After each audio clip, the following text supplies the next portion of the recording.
tough luck, Taylor. You must be disappointed, but also you can take a lot of positives out of this hard-fought match. Yeah, for sure. I mean, it's like I played a really high level for the first two sets, and they were physical, tough two sets. You know, it was like 2.5 hours by the time we finished the two sets. So I need to get to the point where I can do that for 5 hours. Matt. Is it kind of astonishing how hard it is to win points, games, much less sets and matches from Novak? I mean, can you describe why it's so much tougher seemingly than against anyone else?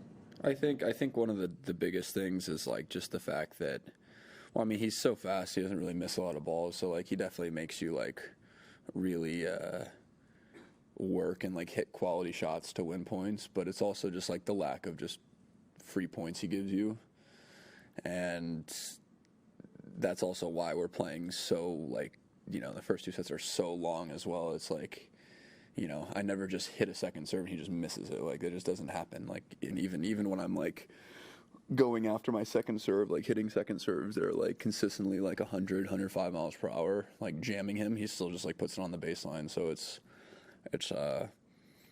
definitely tough when you don't get those 3 points. You kind of just have to like work for every single point. John. You saved the first 15 break points that you faced. That must be uplifting in a way. I know you're coming off a loss, but you must take some goodness out of it. Yeah, I mean, it's great to win. It's great to win that many big points in a row. I think I got to a point where I just saved so many. I was playing the break points so well because I just like didn't even care if I got broken anymore, because in my mind I was like, he deserves to break me at some point. So I was playing him loose, and I was playing him so well. But I mean, I also honestly shouldn't have faced that many break points. I definitely could have played the games and served better to not put myself in that position. But how I was playing from the ground, like after, you know, take out return, take out serve, how I was playing from the back of the court, I'm super happy with. Taylor, when you last spoke, you spoke about the fact that Novak had like an 8-0 record, and if you were him, you wouldn't change too much because things are working.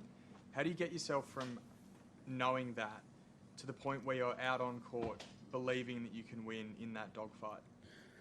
For me, a lot of the record looks pretty bad, but at least 5 of those matches were played when, in my mind, I was a completely different player.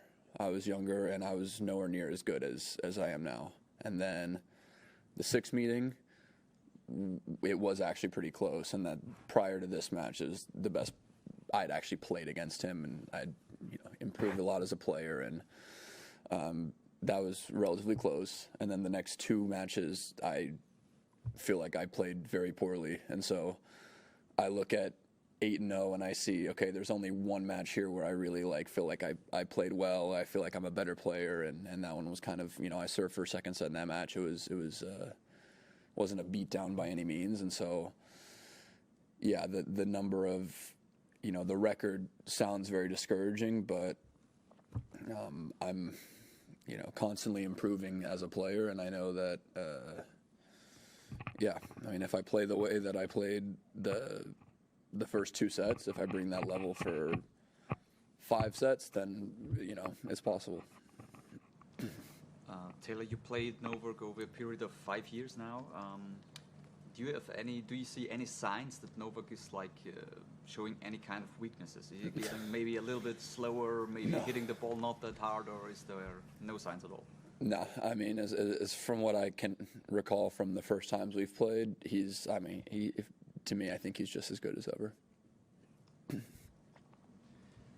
Taylor, looking ahead, the next year and maybe even a year ahead of that, there's talk about merging the WTA and the ATP. I was wondering, do you have any particular thoughts on that, and can it work? And I mean, why do you think it's kind of taking so long if it's been talked about for a while? I mean, I think that's as far as how it's taking so long, it's a really easy answer. There's so many just logistics around it. Like, it's such a nightmare to get all these tournaments to cooperate and all the play. There's just so many things that need to like kind of get done. But it obviously depends how it happens. If it happens in a way where we can all be, I guess, united and sell our,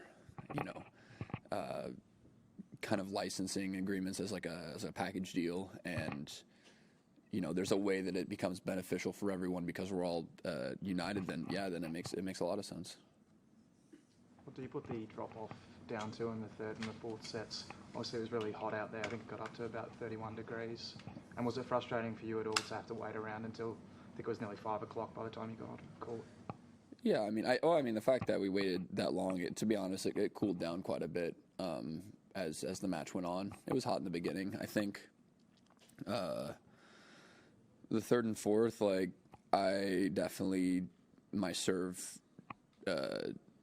just level of my serve decreased, and I needed it to be better. I needed to be getting more free points. I can't be out there having to like work incredibly hard for every single point on my serve and then turn around and have to do it returning as well. It's like, I really needed my serve to go for me in the third and the fourth, and I just had some games where even, if I'd make first serves, but the spots on the serves would be awful, and it can't be like that against him. He'll just return it. And then also, I mean, there's a drop off of like, it was 2 sets, but I mean, I've played 4 sets in that time. It was 2.5 hours of really physical tennis. So, it's tough to just sustain that level for, probably 2-3 more hours that I needed to when I haven't really gotten to play at that level and play against that level that often. It's tough to prepare for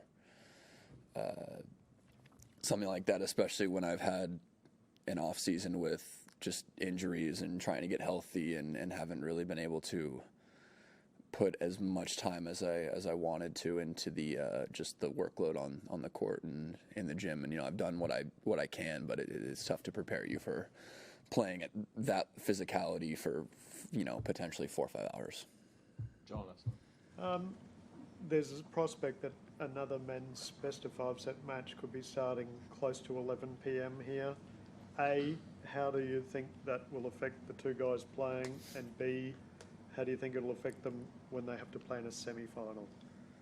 Yeah, I think it's rough. I think I was talking about that to Medvedev, or like with a group of guys on Medvedev before, because he finished that one match so late. It's just like, I mean, just screws up your whole clock. I mean, I pray for those guys. If they, end up doing that, then, they can at least get scheduled at that time for the rest of the tournament, because if you have to turn around and play in like the afternoon in any of the other days, it's just like, it just completely messes your sleep schedule. And it's, I